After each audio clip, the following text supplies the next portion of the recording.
Hey, what's up, folks? This is Keith, and happy Saturday morning to you. You're watching Barber's Auto Help. Today I'm going to show you how to replace a VVT solenoid on a 2005 Honda Odyssey 3.5 liter. Now, this procedure will actually apply to a good swath of Odysseys there. I think it's 2005 on up to maybe 2011 or maybe up to 2014. I can't really remember, but this will apply to many years of the Odyssey. This is the Generation 3 Odyssey here, and the particular model of this Odyssey is a touring, or the package is a touring package. But that aside, I believe it's the same for any 3.5. That's the Generation 3. Verify that in your manual, of course. Now, this video is about simply taking it off and putting it back on. I have an oil leak back there and I'm trying to fix the oil leak. The official repair for this oil leak is to replace the valve with a new one. However, you're not going to see me put a new valve on this thing.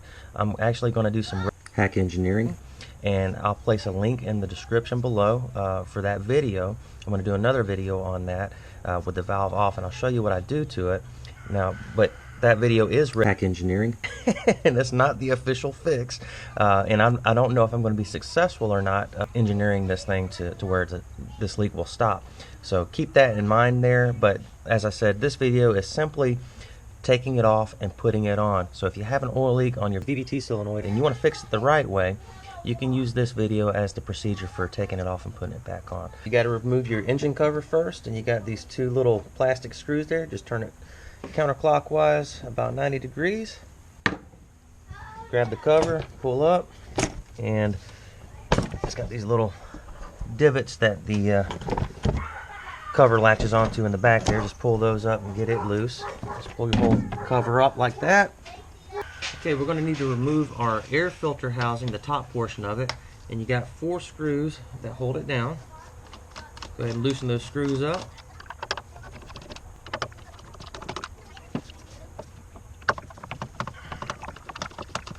Go ahead and loosen up our hose clamp on the throttle body there.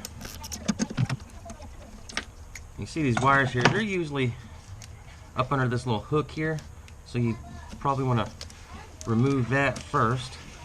And if you need to disconnect this switch here, or this sensor here, you can just pull right out on it and get it out of the way if you need to. So we're going to go ahead and pull up on the air filter housing like that and wiggle it off the throttle body.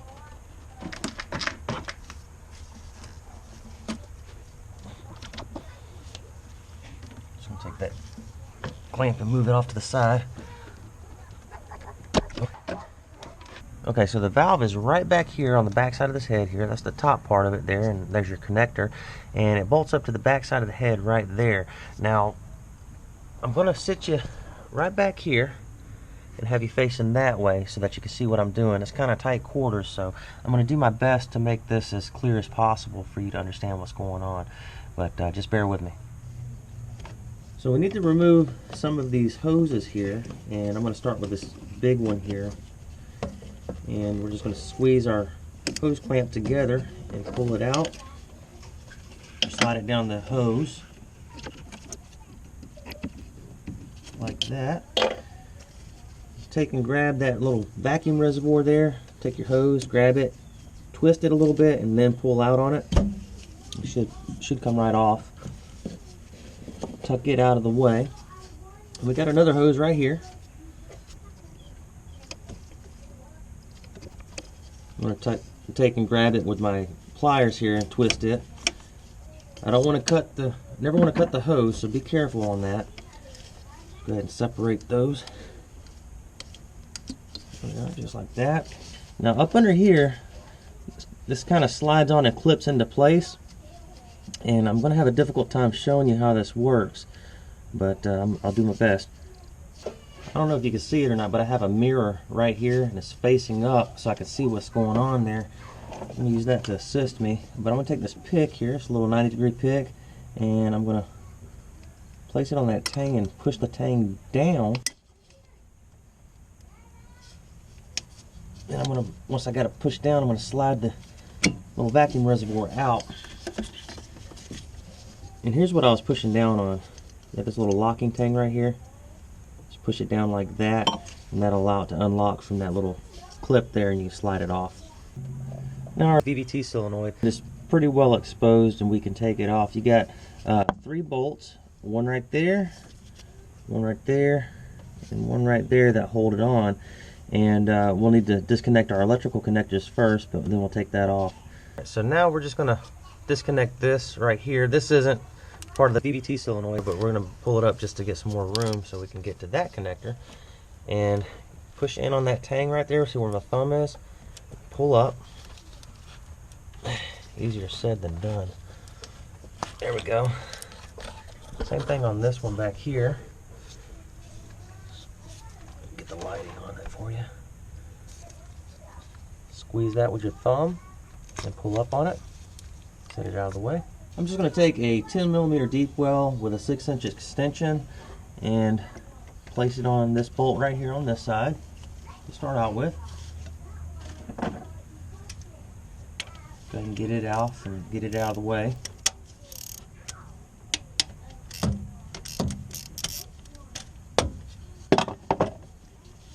Be careful. You may want to get a magnet to have ready to receive that bolt when you get it loosened up all the way. That way it doesn't fall down on you. I'm going to try to get my finger up in there and grab it. There we go. We got that one. The other two.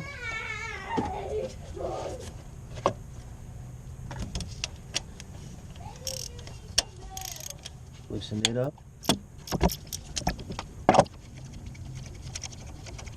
Outside. And get your last one here.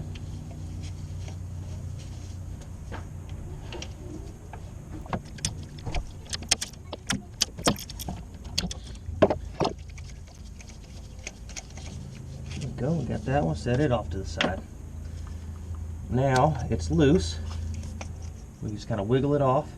Now at this point here, be careful. We're gonna slide it out that way. And we're going to do that kind of gingerly. We don't want to scratch any surfaces or anything like that. Just pull that right out. And there we are. And you can see how juicy it is. And the part that leaks on this thing, well, I just dumped it out, is not only is it this gasket, but when this gasket goes bad, you can near about guarantee that the gasket that goes between these two parts of the housing here is bad also. And that's where mine's leaking, right in between there.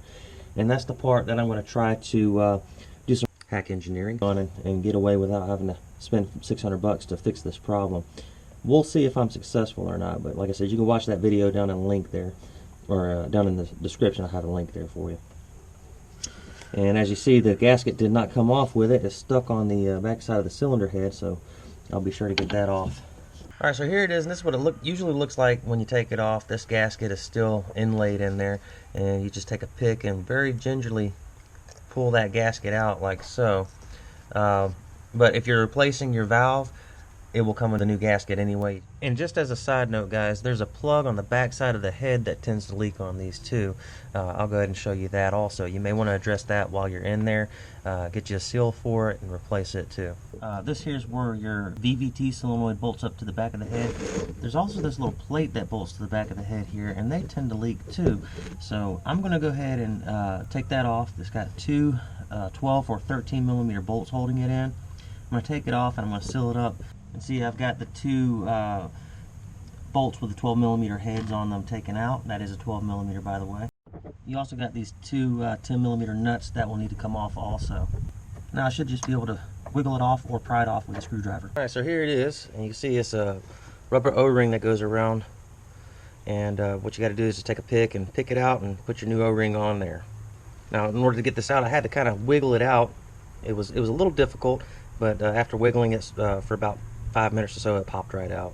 But it'll act like it doesn't want to come out at first. Just keep working with it, wiggle it, and it'll come out for you. And once you got your new gasket on, go ahead and take your plug, place it in the hole there, work it in, take your two bolts, place them in the holes there, tighten them down to specification, and you should be good to go. Of course, you need to put your bracket back on there too. And I got this turned wrong. There, that's more like what it'll look like. Now do note, guys, when I say VVT solenoid, the VVT solenoid actually is comprised of many different parts here. This is the solenoid itself. but you can see you got a housing there, you got a pressure switch, and then you got a spool valve inside there. So when I say VVT solenoid, this is what I'm talking about, this whole part right here. And I'll have a part number in the description below for you for this whole assembly here. Now, before you go to put this back on, you want to make sure that this area is cleaned up really well. And I've got my new gasket here, and I'll have the part number of this gasket down in the description. We're going to go ahead and put it right inside there where that little inlay area is, and it kind of fits snugly so that it holds itself into place. Okay guys, I want to make a real quick recommendation to you. You're about to see me clean the mating surface with a sponge on the head there. I don't recommend you do that. That's what I had available at the time. However, these right here, these are Scotch-Brite scouring pads. These do a great job of cleaning mating surfaces. Use really light pressure with them, and if you can, wash dishes with them for about a week or so before you use them for this application here. And get them a little bit damp before you use them too. It kind of softens them up a little bit, makes them more pliable. So these are great. I'll have some more information down in the description below about these. And like I said, just use really light pressure. You're just trying to get this oil sludge off the mating surface. Not a paid commercial for Scotch-Brite. And just kind of very, very lightly clean up that mating surface. You just want to have some clean metal for that gasket to mate up to before you put the new VVT solenoid back on there.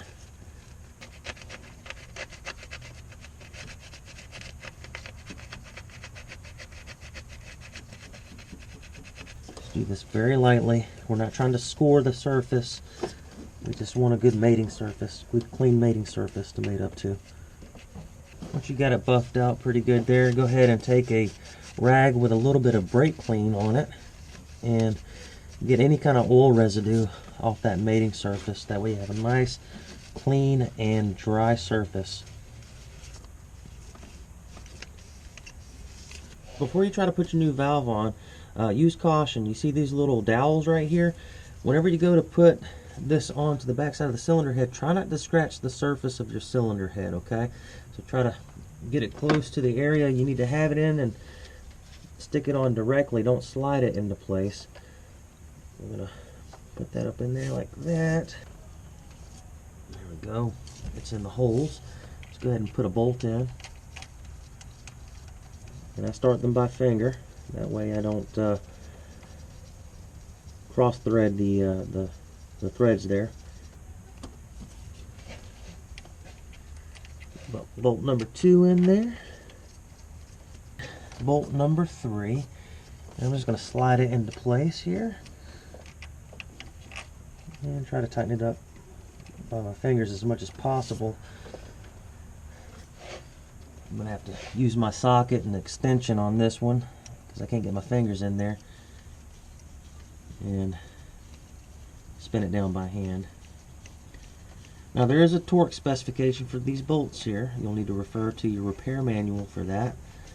And you're going to see me just use a ratchet on it.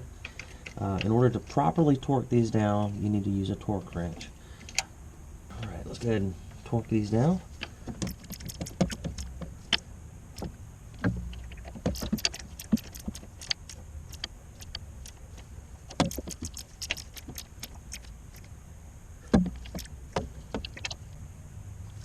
There we go. I'm going to reconnect those 3 electrical connectors that I disconnected earlier. You just slide them on and you should hear them audibly click like that. That means that they're securely set. Put this one in. That one's in there. And this one. Alright, let's go ahead and put our vacuum reservoir back into place. Actually, I believe the proper term for this is probably a muffler. Just go ahead and slide it back up on this little bracket right there. And it should click in place also. Yep, there we go. I'm going to start with my small hose first. I'm going to slide it back on.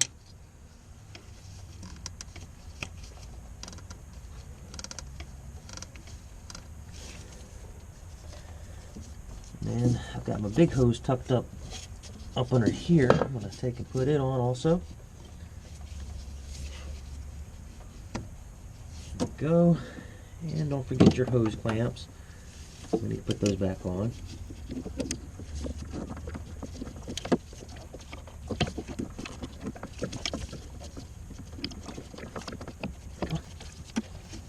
This hose clamp back on too.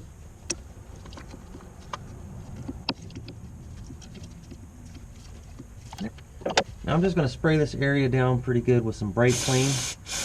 Try to get all that oil off and stuff.